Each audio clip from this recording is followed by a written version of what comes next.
Okay everyone, we all probably know by now that 2020 wasn't really the strongest year in anime, not only for sequels, but in the new IDP department as well. There wasn't really any flashy looking or anime that you can really get hyped for. It was quite a boring year, dude. That's why ever since 2021 has started, there has been quite a few bangers of animes lately, both new and old. The year has just started, but already in the winter season, there are plenty of shows to look forward to, and Studio Bone has really gotten my attention with this one.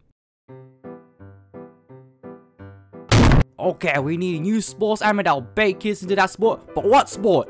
How about a racing anime like Initial D? Kids totally love cars, right? How about we give them skateboards instead? That's a rad idea! 2, 3, 4.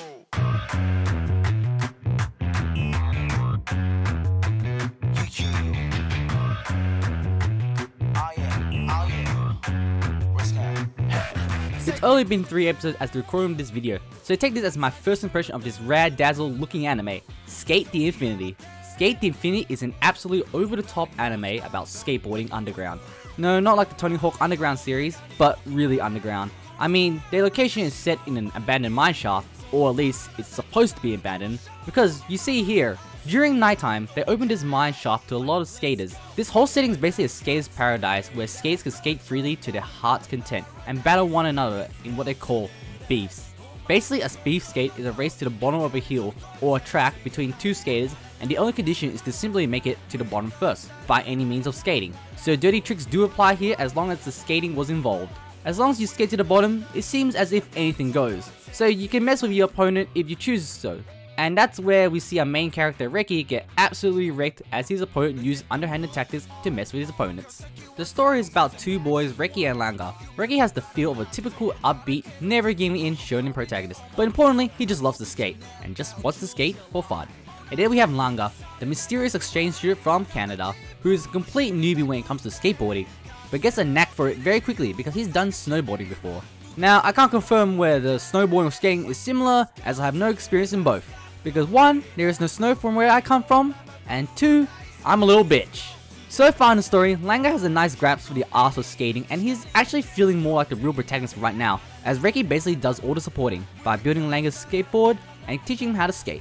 So I hope we get to see more from these characters as they develop more in the story, especially for Reki, since he gives off the main character vibes, but he's just a support for now. What about I love Skate the Infinity is that it's completely self-aware of how ridiculous its premise is. So it doesn't take itself too seriously, but at the same time does its best to teach the audience the intricate techniques and learning it takes in skateboarding.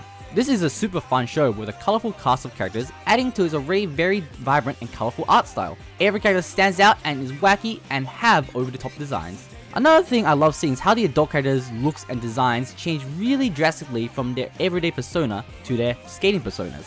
The fact that these adults look so respectful in their everyday jobs and look so ridiculous in their skating outfits shows this anime is all about having fun, and no matter how old you are, there is always a child inside you that never lets go. The anime reminds me a lot of Initial D, just minus the visuals of course.